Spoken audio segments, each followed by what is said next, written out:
Le studio Sony de la ville de Bend, dans l'Oregon, était surtout connu pour la licence des Siphon Filter, un des classiques du jeu d'infiltration. Sa nouvelle licence, Days Gone, change d'orientation puisqu'il s'agit d'un jeu d'action situé dans un futur post-apocalyptique. L'humanité a été ravagée par une mystérieuse pandémie et les rares survivants se retrouvent pourchassés par des freakers, des sortes de zombies. On a une histoire très importante avec Deacon, notre personnage principal. On utilise un acteur américain, Sam Witwer, et on l'utilise pour son faciès et celui-là qu'on a motion capture. On a capturé tout son visage et son passé le hante un peu. Il a perdu quelqu'un d'important il y a quelques années avant le pandémique, au moment de la pandémie. Et ça fait 2 ans qu'il vit dans le monde de Days Gone, dans notre Pacifique Nord-Ouest. Et il essaye de s'en sortir. Et c'est un monde très dangereux. Il y aura différentes factions de survivants. Il y aura des friendlies, il y aura des ennemis, il y aura à dealer avec ça. Au début, vous voyez un camp qui s'appelle le Copeland's Camp. C'est le patron du camp. Il est pas très sympa. Deacon est plutôt un solitaire et il veut pas spécialement dealer avec ces problèmes-là. Mais dans ce cas-là, pour sauver Manny, il est prêt de faire un effort et d'aller le sauver. On a voulu montrer que non, c'est pas juste un gars. Il y aura plein de gens que vous allez rencontrer. C'est une aventure complète. Notre caractère va évoluer dans ce monde-là et on va vous montrer plusieurs personnes. La moto est un véhicule essentiel pour Deacon. On l'appelle la drifter bike. C'est son véhicule de transportation. Il s'en sert pour stocker du matériel et c'est vraiment important pour lui.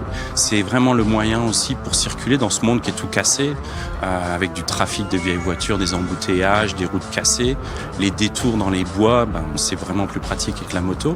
Donc c'est un véhicule très important. Après, c'est à vous de décider ce que vous voulez en faire de la moto. Est-ce que vous voulez en servir pour rentrer dans un camp ou si c'est juste un moyen d'aller d'un plan A ou B, c'est à vous de choisir. Days Gone se présente sous la forme d'une aventure en monde ouvert dynamique. C'est un open world action game.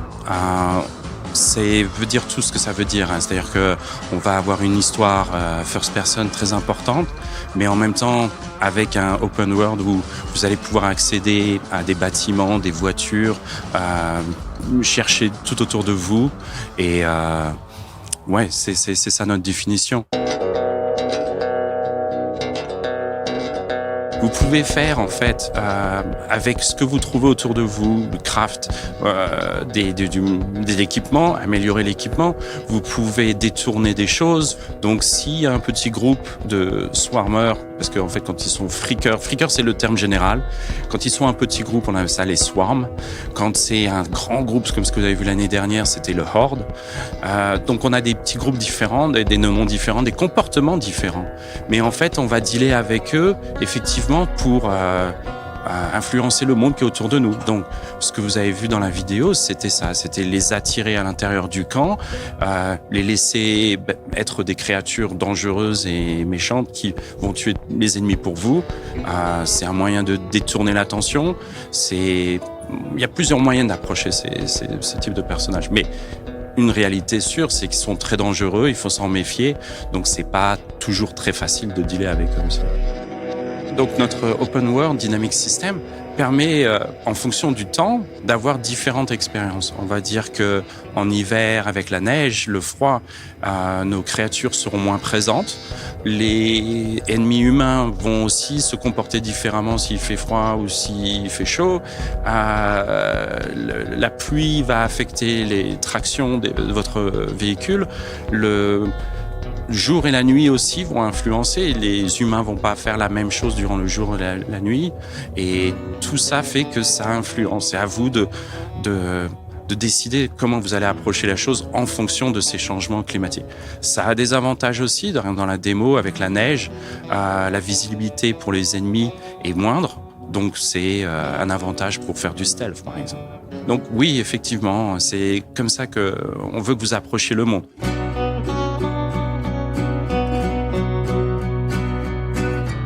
On a réussi avec cette démo de montrer que y a plusieurs façons de jouer, que vous pouvez changer votre expérience Et on va vous mettre devant du danger avec justement ce climat qui change, avec ces ennemis qui vont apparaître ou pas.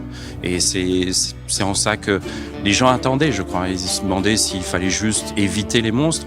Non, il faut dealer avec eux et on vous donne les outils pour pouvoir justement les approcher.